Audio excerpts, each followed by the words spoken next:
So I guess I'll start off. Hi, everyone. My name is Jeremy Keys. I am a fourth year graduate student in Jan's lab, and I study cancer cell migration through confined environments. Someone else? Yeah, is it not? Okay. Hi, everyone. I'm Erin. Can everybody hear me? I have never used Zoom before, Nope, so I have it's no working. idea. You're good.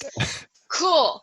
I'm a first-year PhD student in Nelly Andaro's lab, and I study the overuse of the tendons and overuse injury model. Hi, I'm Jason. I'm a third year in BME. I'm also a PhD student in Nelly Andaro's lab, and I study tendon regeneration. Hi, I'm Catherine Drexel. I'm a third year also in BME, and I'm in the Butcher lab, and I study mechanisms of calcific aortic valve disease. Hi, I'm Alex Leben. I'm a sixth-year PhD candidate in Ben Cosgrove's lab, and I study signaling dynamics in the muscle stem cell niche.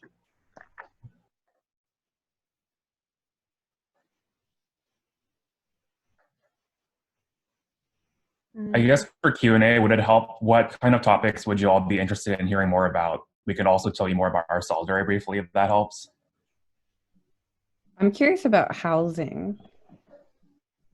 Like how the timeline, I guess, from like graduating undergrad or coming from a job to moving to New York. Like, how did you find housing if you didn't live near New York?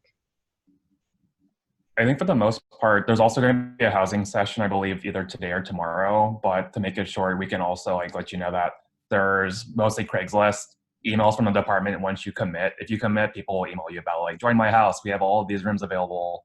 And also current students are generally very helpful about, checking out listings for you.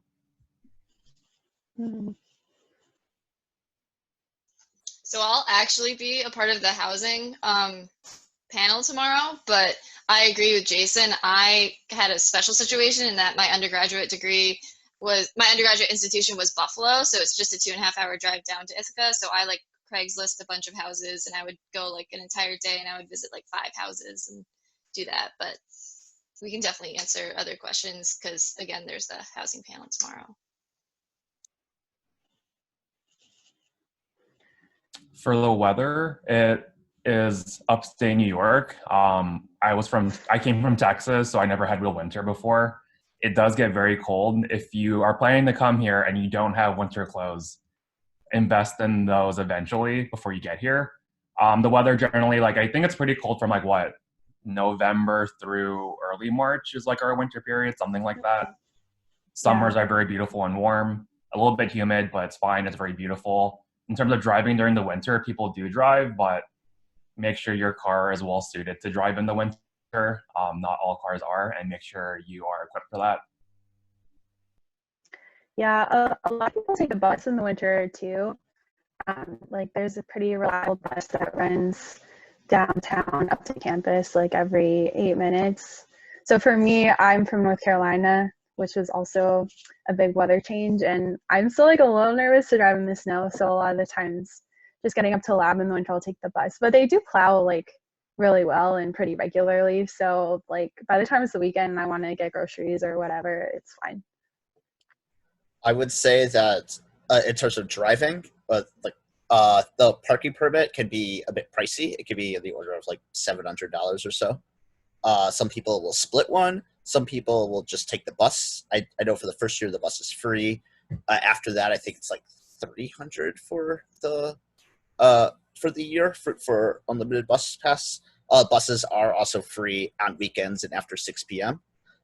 It often depends on where you live. We'll talk about it a little in the housing section, but some people, the closer you live, the more you can get away with not having a car, although getting to the grocery store sometimes could be a bit more adventurous. I will say though, during the summer, it's really nice and beautiful. So you can see my background here is Cascadilla Gorge, and I used to live really close to here, and so I would walk up this trail to campus. So the winters, I don't know, maybe not the best unless you love the cold, but the summers are absolutely beautiful. In terms of interacting with our cohort, other lab members, I mean, Catherine and I are in the same cohort. We have a pretty large cohort, it's like 23 people. I would say we're pretty tight knit. We hang out pretty often, especially in our first year. I have like several group chats going with different people in our cohort. Um, I think it's nice to also have like friends outside of BME, but for the most part, I feel like BME in general, like most of our closest friends here are also BMEs. Other lab Yeah. members, the Nelly lab or NAP lab in general, we were pretty small before. We've grown because like Aaron has joined our lab in the past year as well. Um, I think that some labs are closer than others, and you just got to really like check out the dynamics, which unfortunately like in person it's easy to do that, but definitely when you have a chance during this virtual recruitment, reach out to current students and ask them more about like lab dynamics too, if you want to get a sense of how close knit the labs are. I would like to. Oh, Catherine, you go. Sorry. I will second what Jason said. So, like, when you first come here, you will have a whole like week of orientation, and during that week, it's before school starts, and you spend the whole time hearing from professors with your classmates, and so that's really a good time to meet your classmates and get to know them well, because you're like literally spending the whole week together. And a lot of the times, like, you don't know anyone else yet. So that was a nice thing. And then I would say that I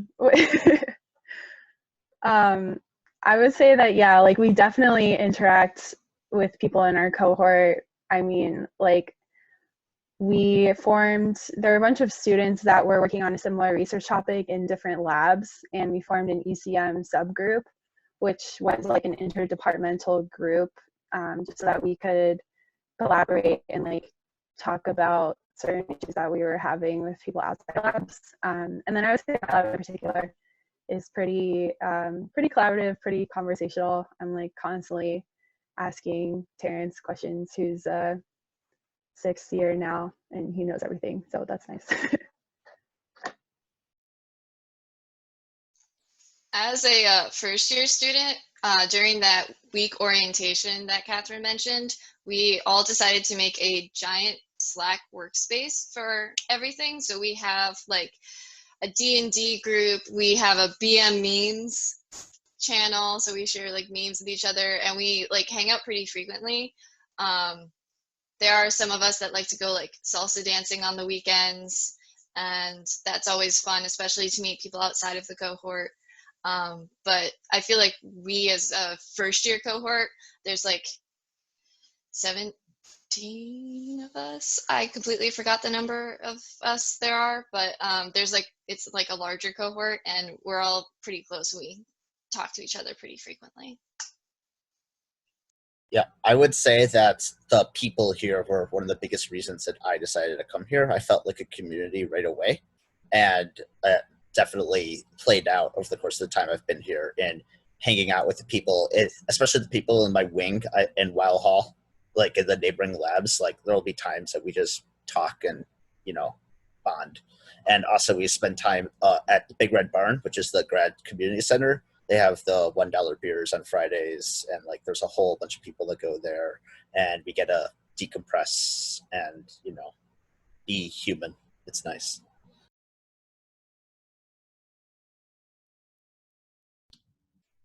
Something we experienced our first year that we weren't expecting, but wish someone had told us about beforehand.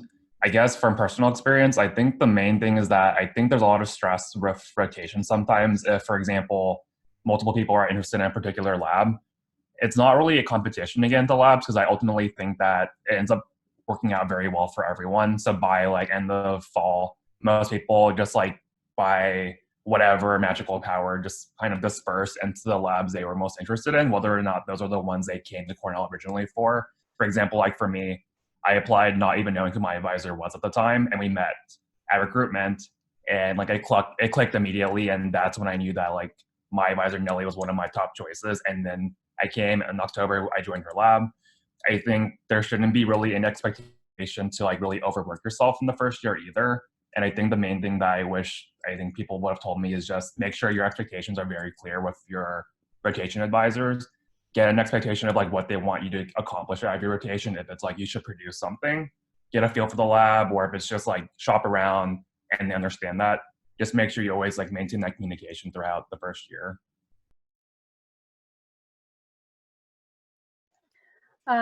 So I would say something that I kind of wasn't expecting was coming straight out of undergrad. Like, you have a very rigid like curriculum of like what you're going to take and what that's going to fulfill, and like you kind of follow that path with, I mean, you can make some choices there on what you're going to specialize in, but you're roughly following this path. Whereas when you come in to a PhD program, specifically here, it's very open-ended and a lot more what you make of it. So I think that was definitely a big transition for me, like really thinking about like not what class am I going to take just to like fulfill blah blah blah, but like what class am I going to take that's like very meaningful for me and going to make an impact for like the next couple of years, and like what choices am I going to make to like kind of shape my own experience. I mean, I'm still in the middle of my first year, so it's a little different. But I guess I wish somebody had told me just last semester was really to just open up like my mind to what I was capable of utilizing while at Cornell. At my undergrad institution, there wasn't a lot of resources, and I like came here and I was just kind of like overwhelmed with all of the resources that there was to use, and it really showed me that this narrow-minded view that I had in undergrad wasn't really applicable in the real world. And that's actually how, to mirror Jason's sentiment, to really not worry about the rotation projects at all, because I had originally come in to Cornell as like, I'm going to do tissue engineering. I'm super into regenerative medicine. And through the rotations, I realized that the advisor was most important in my PhD experience as opposed to necessarily the project. And so that's actually how I joined Nellie's lab, is because I just really, yes, Jason, I really just liked who she was as a person, how she did her science, how the lab interacted with each other. We have such a fun time in our office when it's just like the five of us. It's a great time. But yeah, I just wish somebody had told me previously, like, come in with more of an open mind. You might think you want to do a certain field, but in actuality, you might be much more happy in a different field.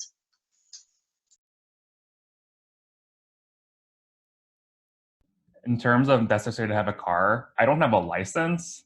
I have friends with cars. That's all I'll say about that question.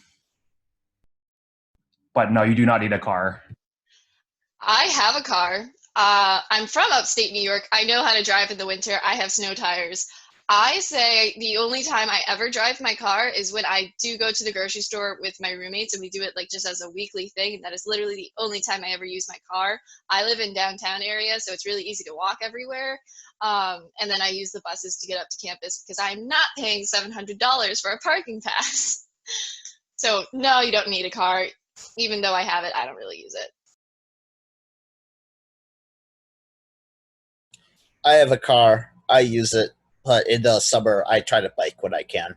But I mean, for me at least, it's worth the paying the money so that like on days where it's not nice outside, I have the flexibility to go places. But that's just the calculation I made. Other people have made different calculations, of course, of whether it's worth it or not. In terms of cost of living, Ithaca is relatively cheap. My rent my first year, I split a double with my roommate. It was about $650 a month with utilities included. And we lived on top of the waterfall. So it was like very beautiful white noise, nice scenes. It was actually pretty spacious. And I think in general, depending on like your housing situation, that's where most of your stipend will go towards. But I think at most, like people who get studios maybe pay like, I don't know, $1,000 at most a month. So I think most of us fall within like that $500 to $800 a month range. Food, groceries and stuff, not too expensive. I would say it definitely is not like, I thought of New York like New York City, nowhere close to cost of living in New York City.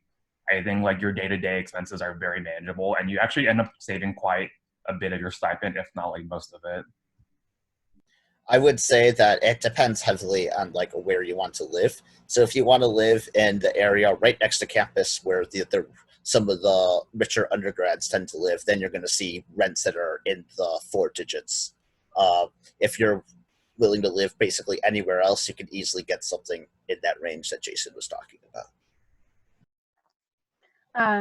Yeah, I mean, so I have a studio downtown, and I'm neighbors with like Aaron, for example, and I pay $8.75 parking and utilities included, except internet. So it's like, I would say it's definitely very manageable, especially with like the amount of money you get compared to the amount of money you pay for the rent. And like groceries aren't that expensive either. I mean, it depends on where you go. Like Wegmans is a little more expensive than like Aldi, but I think it's fine.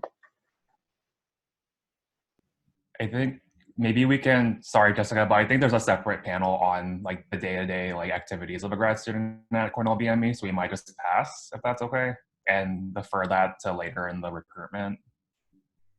Aside from clinical immersion term, what helped us make a decision to commit? To make it short, community. I think I just got a really good vibe from all the faculty I met with, which is like something I try to tell everyone is like, if you don't leave the weekend knowing that there's at least like 3 faculty that you just mesh very well with, it may not be the best fit for you, but other than the faculty, I think just it's very obvious, in person at least, that the Cornell BME community is very tight-knit.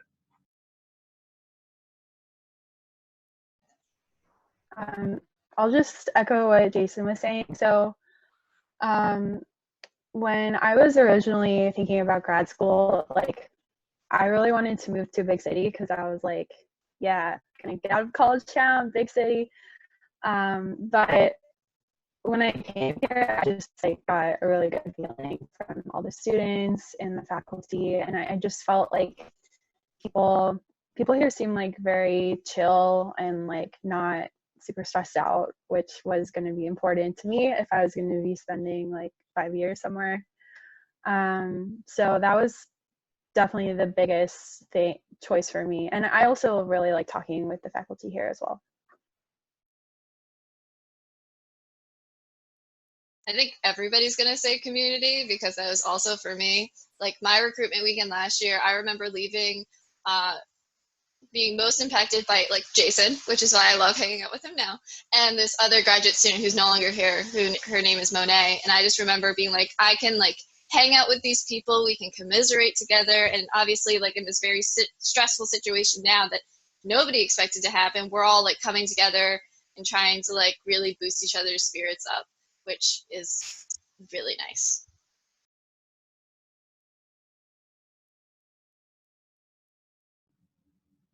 In terms of when you should be contacting PIs, I think that's something that can just develop organically. I don't think you should necessarily worry about, like right now, you should worry about just getting to know the faculty, getting to know their projects and their students, and then what they're expecting out of, you know, that relationship. And then I think you don't have to, if you commit to Cornell, let the rotation just sort themselves out. You can like email over the summer. I did that for my advisor, Nelly. I just said like in July, I said, hey, I'm into Cornell. I'd love to do a rotation in your lab. And she said, sure, let's talk about it when you get to campus. And I feel like honestly, a lot of faculty might say the same thing, where you don't have to plan it out too early. You just kind of relax over the summer and then just like talk to people in person when you get to campus. Yeah, I would kind of agree with that generally.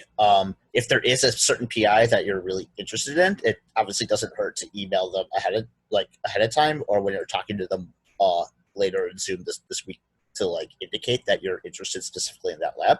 There are a couple of people who do end up starting like in a lab by August if they're really interested in a specific lab. But I ended up doing 3 rotations, and my last one started in late November. Then I joined by mid-December, and that was just fine with me. You have plenty of time to try out different labs, even ones that you might come across in mid-October that like you hadn't heard of before, or maybe they're not in that field. They weren't necessarily on your radar, and someone's like, oh yeah, they're doing cool research, and then you just reach out to them. So these things just kind of happen, and I did not feel much pressure at all in making a decision like that. I agree with those sentiments. So during that orientation week that we had mentioned earlier, all of the PIs that are looking for students will give a presentation on like the research project that they have funding for, that they're looking for students on. And that's actually how like I came across Nellie, because I had never heard of her before because she was in the mechanical engineering department, even though we're all BME students in her lab. But so I had done 3 as well. I had started 2 rotations, and I'd say like early September, and then one of my rotations finished around late October, early November, and then I reached out to Nellie early November and started rotating with her again concurrently with the second rotation, and by like Thanksgiving time I had committed to Nellie, so that was my personal rotation.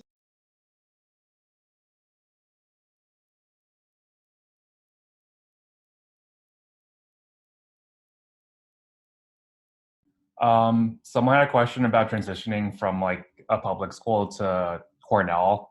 I was in that boat where I went to like a medium-sized public school in Texas for undergrad. I think I never really planned in my life to go in Ivy League for graduate school. It wasn't really on my docket to do. I think it is a culture shock, especially once you integrate into the campus, just the size of it. Like it takes about maybe 25 to 30 minutes to walk from one end of campus to the other, especially when it's like uphill in the winter. I think just the whole like size of it, you meet a lot of people outside of engineering and not even just BME, which I think is fantastic. That's something I wasn't expecting to do on my day-to-day activities. And I think that just kind of seeing the undergraduate culture here was a shock for me, because I think there's just so much always happening. There's always so many, social events on campus. There's always so much going on academically that I think that just took a bit of a mental switch to get used to, because it just wasn't something I was familiar with my own university. So I went to University of North Carolina, which was a pretty big state school. And I would say, like, for me, it really wasn't that much of a transition. I mean, one thing that I kind of miss is, like, football games and basketball games, but we have hockey here, which is, like, pretty big if you're into sports. So I would say, like, maybe that's the biggest transition. Yeah. I mean, I would say that there are definitely ways that it does. Yes, it's a private school, but there are definitely times that it definitely feels like a big public school. I mean, there's still like 23,000 students here between undergrads and grads, and especially at the hockey games. I mean, I have season tickets because I like yelling at kids 5 years younger than me. But I do feel part of like a sports community there, and I have an outlet for that, which is important for me when I was at the Big Ten school I was at. And I mean, of a lot of these types of places, it's you can only make it so big based on how many people are there, but you can always make it as small as you want based on finding your community that you're tight knit with. Sorry, you go. So again, I went to undergrad at University at Buffalo, and again, the biggest transition for me was all of the resources that Cornell has. So we have Careers Beyond Academia, which helps you figure out if you want to go into like science policy or basically anything that's not a professorship. But if you do want to go into a professorship, there is like the whole Center for Teaching Innovation, I believe is what it's called, that helps you figure out all the skills you need to become a professor. There's the statistical consulting unit that helps you analyze your data. There's like all of these resources that I did not have as an undergrad, that once I got here and I got all of these emails with all of the things that were happening on campus, I was just like, oh my God, there's so many things to do. I feel overwhelmed. But like after a week or two, I like got used to it. I was like, okay, so I'm gonna go to this event where I can learn from this specific professor who like invented the multiphoton microscopy technique, and I can learn from that person. And it's just like such an awesome opportunity to be able to like learn from people that are like at the top of their field and have them as resources. We're in the same wavelength, Aaron, with the NAP lab vibes going on right now. I was going to say the same thing in terms of like resources, like the Center for Teaching Innovation. I'm a graduate fellow through that organization. I'm also like a live-in graduate resident fellow for like undergraduates, so I get free housing and food and everything to kind of just live in with undergraduates in one of the upperclassmen dorms. I think that these are just things I never really anticipated having in a PhD program, that given Cornell's nature and its history, is just available. And I think that, honestly here, it's just been like a constant, like, wow, we have a core for that and a core for this and a core for that. Every other day, someone's like, oh, you didn't know about this thing over on campus? I'm like, nope, never knew about that for, and just like every day you learn something new about the campus, which I find like very refreshing.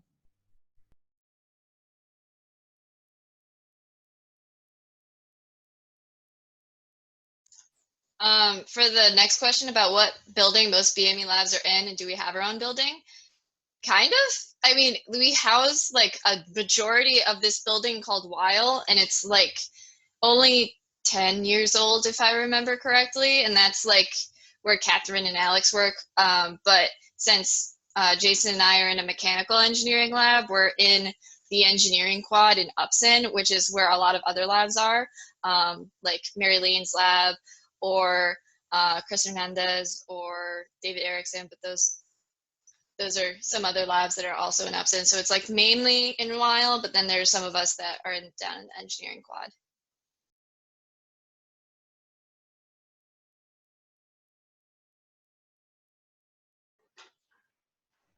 Okay, so I'll move to, do you ever feel isolated in Ithaca?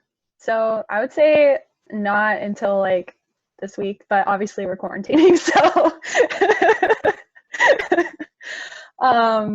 yeah, I mean, not really. Like it's not really that far to go other places. Like it's like, I don't know, like 4 hours to drive to the city, which is like the biggest city, like I don't know, the biggest city. And there's also like Philadelphia is pretty close, Toronto is pretty close, so it's not too crazy. But there's also a lot of stuff going around in the Ithaca community. So like there's a lot of parades that are local. There's, I mean, a movie theater, we have stores. I mean, it's not like we're not like literally completely in the middle of nowhere. And like there's also like a lot of restaurants, so I go out to eat like probably every weekend, I would say, and there's bars that we go out to as well. So I would say I don't feel isolated in Ithaca because it has everything that I would want out of a place where I'm living, especially as a grad student. I never feel like it doesn't have this, except sometimes with like in-person stores, but I think that's also happening like everywhere. So.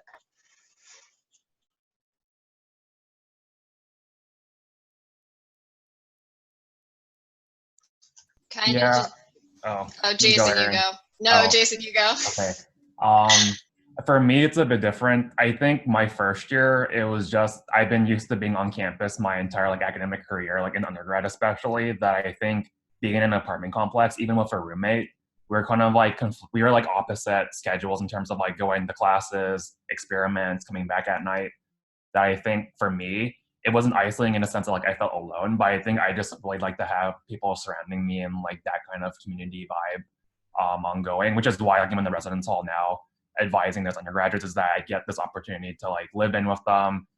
When I'm bored, I don't want to do like anything related to science. I can just put on like programs from my house, ranging from like making food to like taking everyone out to Cornell Cinema on campus to watch a movie.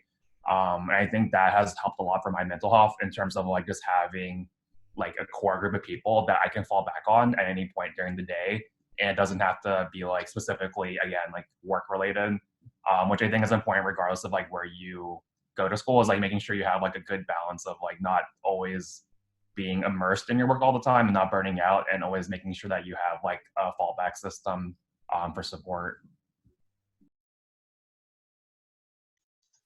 I would say from my own personal experience in undergrad, University at Buffalo is actually like in a suburb. It's not actually in like downtown Buffalo. So you had to drive everywhere to get to something.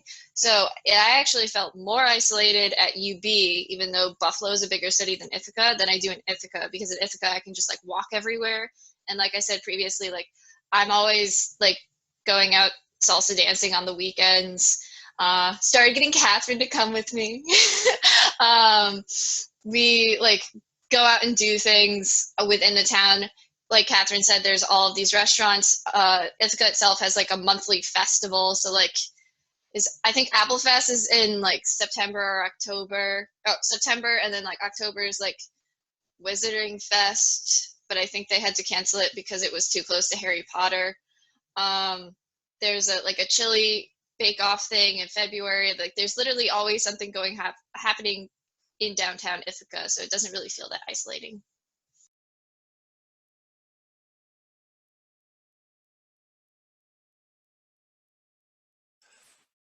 I see. Well,